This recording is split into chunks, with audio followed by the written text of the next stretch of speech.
सुप्रभात बच्चों, मैं सुधा कुमारी मिश्रा आज आपको कक्षा सप्तम ज्ञान सागर के पाठ 4 शीर्षक बातूनी पढ़ाने जा रही हूँ। इसके कहानीकार हरिशंकर प्रसाई जी हैं, जिन्होंने काव्य जगत में बहुत सारी कहानियाँ लिखी। इनकी सारी कहानियों में व्यंग दिखलाई देती है और उसी के माध्यम से इन्होंने कहानी जगत में अपना एक प्रतिष्ठित स्थान बनाया। आइए हम अब इनकी जीवनी के बारे में पढ़ें। हरिशंकर प्रसाई जी का जीवन। हरिशंकर प्रसाई जी का जन्म मध्य प्रदेश के होशंगाबाद जनपद में इटासी के निकट स्थित जमानी नामक गांव में 22 अगस्त 1924 ईस्वी को हुआ था। दोनों कार्य साथ साथ न चलने के कारण अध्यापन कार्य छोड़कर साहित्य साधना को ही इन्होंने अपना जीवन का लक्ष्य बनाया। प्रसाई जी के द्वारा लिखी हुई बहुत सारी कहानियाँ आज भी लोगों को एक स्मरण के रूप में याद दिलाती है। इनके द्वारा लिखी गई कहानियाँ व्यंग्यात्मक होती थी। बस की यात्रा, भेड़ और भेड़िए, एक मध्यवर्गीय कुत्ता, एक जोरदार लड़के की कहानी, ये सारी कहानियाँ इनके द्वारा लिखी गई। इनके द्वारा लिखी गई बातूनी भी एक ऐसी ही व्यंग्यात्मक कहानी है, जिसमें बताया गया है कि छोटी सी बात जो कम समय में कही जाती है, वो किस तरह से इसमें बढ़ा चढ़ाकर कही गई है, यानी छोटी सी बात का बतंगड़ बनाकर उसे प्रस्तुत किया गया है। बच्चों, इस कहानी का शीर्षक बातूनी है, जिसका अर्थ होता है किसी बात को बनाकर बढ़ा चढ़ाकर बोलना। आइए अब हम पढ़ते हैं बातूनी कहानी। आदमी सुविधा खोजने में मारा जाता है। उस शाम अगर मैं खुद जाकर लिफाफा पोस्ट ऑफिस में छोड़ देता तो कष्ट ना होता जो तभी से भुगत रहा हूँ। उस शाम मुझे एक लिफाफा जरूरी छोड़ना था। मैं बाहर निकला। पोस्ट ऑफिस बंद होने का समय हो रहा था। सामने से एक सज्जन साइकिल पर जाते दिखे। मैंने उन्हें रोककर कहा, जरा एक लिफाफा लेकर इस कागज को उसमें रखकर या पता लिखकर डाक में छोड़ दीजिए। उन्होंने कहा, सहर्ष। बस उनके सहर्ष ने मेरा हर्ष तभी से जो छीना है, वह तो आज तक वापस नहीं मिला। दूसरे दिन वे दिख गए तो मैंने पूछा, वह चिट्ठी डाल दी थी? बच्चों, एक छोटी सी बात जो बड़े आसानी से हो जाती, वह मैंने अपनी तकलीफें कम करने के लिए उस व्यक्ति को अपना काम सौंप दिया और कहा कि यदि रास्ते में तुम्हें पोस्ट ऑफिस मिल जाए तो हमारा यह लिफाफा उसमें डाल देना, और उसकी सजा मैं अब तक भोग रहा हूँ। लेखक ने अपनी बात उस व्यक्ति के सामने कह डाली। आइए आगे पढ़ते हैं।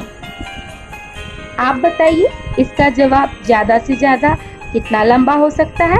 यही कि जी हाँ साहब, मैंने आपकी चिट्ठी टिकट लगाकर और पता लिखकर पोस्ट ऑफिस से लाल लेटर बॉक्स में छोड़ दी थी। बस इससे ज्यादा तो नहीं हो सकता। पर उन्होंने यह जवाब दिया, मैं पोस्ट ऑफिस पहुंचा साहब, देखता हूं कि पोस्ट ऑफिस बंद हो चुका है। अब मैं बड़ा परेशान। मैं कहूं कि क्या करूं तो क्या करूं? आपकी चिट्ठी जरूरी है। आपने पहली बार तो कोई काम बताया। इतने दिनों से आप यहाँ रहते हैं, पर सेवा का कोई मौका नहीं मिला था। मैंने कहा, चाहे आकाश टूट जाए और पृथ्वी फट जाए, पर आपका लिफाफा जरूर डालूंगा। तो साहब, मैं बाहर निकला। अब मैं कहूँ कि जाऊँ तो जाऊँ कहाँ। इतने में साहब मेरी नजर पड़ी साहनी मेडिकल स्टोर पर। वहाँ साहनी साहब बैठा था। मैं वहाँ गया। साहनी मेरा कई साल से दोस्त है। आप नहीं जानते, उसके फादर मेरे फादर के बड़े अच्छे दोस्त थे। बाद में उसके फादर को एक दिन दिल का दौरा पड़ा। ये सब आजकल दिल की बीमारी का भी बड़ा फैशन चल पड़ा है। तो मैंने कहा, यार साहनी दे। उसने कहा, लिफाफा तो नहीं है, टिकट है। मैंने कहा, ला टिकट ही दे दे। मैंने साहब टिकट तो हाथ में कर ली, अब लिफाफा। मैं बाहर खड़ा खड़ा कहूँ कि लिफाफा कहाँ से लाऊं। अब मुझे घबराहट होने लगी। आखिर डाक निकलने का वक्त हो रहा था। लिफाफा नहीं गया तो क्या होगा। हे भगवान, तू ही रास्ता बना। मैं तो इस गाड़ी से लिफाफा छोड़कर ही रहूंगा, चाहे मुझे स्टेशन ही क्यों ना जाना पड़े। गाड़ी चल दी होगी तो उसे रोककर लिफाफा छोड़ूंगा। बस लिफाफा मिले कहाँ। अचानक साहब मुझे राजू दिखा, वही राजू जो किताबों का एजेंट है। उसके हाथ में बस्ता था। मैंने सोचा इसके पास जरूर लिफाफा होगा। मैंने कहा, यार राजू, एक लिफाफा दे। उसने कहा, यार लिफाफा तो है पर उस पर फर्म का नाम छपा है। मैंने कहा, कोई बात नहीं, मैं उसे काट दूंगा। मैंने लिफाफा ले लिया। जेब में हाथ लगाया तो कलम नहीं था। मैंने कहा, अजीब बेवकूफ हूँ, काम ले लिया और कलम नहीं लाया। भाग्य से राजू के पास पेन था।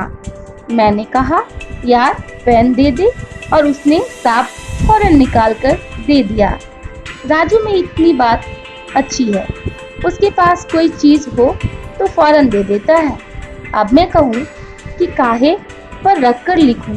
मैंने झट उसका बस्ता लिया, उस पर लिफाफा रखा, उसकी फॉर्म का नाम काटा और पता लिखा, और साहब मैं भागा पोस्ट ऑफिस की तरफ। अब संजोग देखिए साहब कि पहुंचा हूँ कि डाकिया चिट्ठियाँ निकालकर लेटर बॉक्स बंद कर रहा था। मैंने कहा, भाई साहब यह चिट्ठी भी जरूरी है, इसे डाक में शामिल कर लीजिए। वह भला आदमी था, उसने लिफाफा ले लिया। तब साहब मेरा मन हल्का हुआ। देखिए, जो बातें यहाँ पर संक्षिप्त में कही जा सकती थी, उस बात को उस सज्जन व्यक्ति ने लेखक के सामने कितनी भूमिका बांधकर कही और कितनी बढ़ा चढ़ा कर कही। इसमें उनका समय तो नष्ट हुआ ही, साथ उनकी ऊर्जा भी नष्ट हुई। जो काम हम कम समय में आसानी से कर सकते हैं, उस काम को इस सज्जन व्यक्ति ने कितना लंबा चौड़ा बना दिया।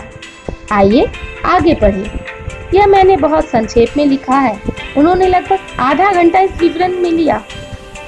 मैंने कसम खाई कि अब कभी इनसे कोई काम नहीं करवाऊंगा, मगर जितना पाप कर चुका था उसका फल तो भुगतना ही था। मेरा काम करके उन्होंने मेरे ऊपर हमेशा के लिए अधिकार जमा लिया था। रास्ते में उनका घर पड़ता था। मैं निकला और उन्हें दिख जाता तो वे बहुत खुश होकर मुझसे पूछते, कहाँ जा रहे हैं। मैं नहीं समझ पाता कि आमतौर पर लोग क्यों पूछते हैं कि आप कहाँ जा रहे हैं। वे क्या पुलिस के आदमी हैं या खुफिया विभाग के या चाचा होते हैं कि जानना चाहते हैं कि तुम कहाँ जा रहे हो। यह असल में आदमी को रोककर बात करने की भूमिका है। जिसे जल्दी जाना है वह भी होशियारी में कहता है, कहीं नहीं, ऐसे ही, और आगे बढ़ जाता है। क्या सवाल है, कहाँ जा रहे हैं, और क्या जवाब है, कहीं नहीं, ऐसे ही। मगर लोग पूछते ही हैं और लोग जवाब भी देते हैं। मैं जब रुक कर जाता और कहता, यूं ही जरा सिविल सर्जन से मिलने जा रहा हूँ, बस वे मुझे पकड़ लेते।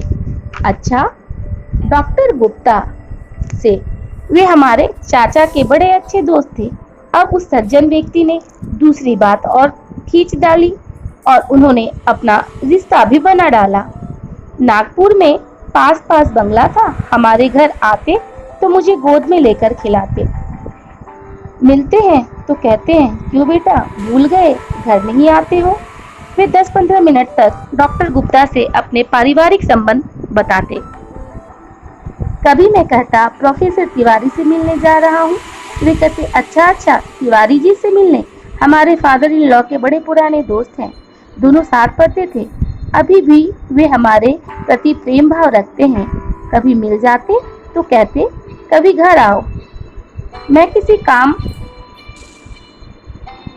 का नहीं नाम लेता, वो उनके चाचा, मामा, ससुर या पिता का दोस्त निकल आता और वे 10-15 मिनट उनके संबंधों के बारे में बताते।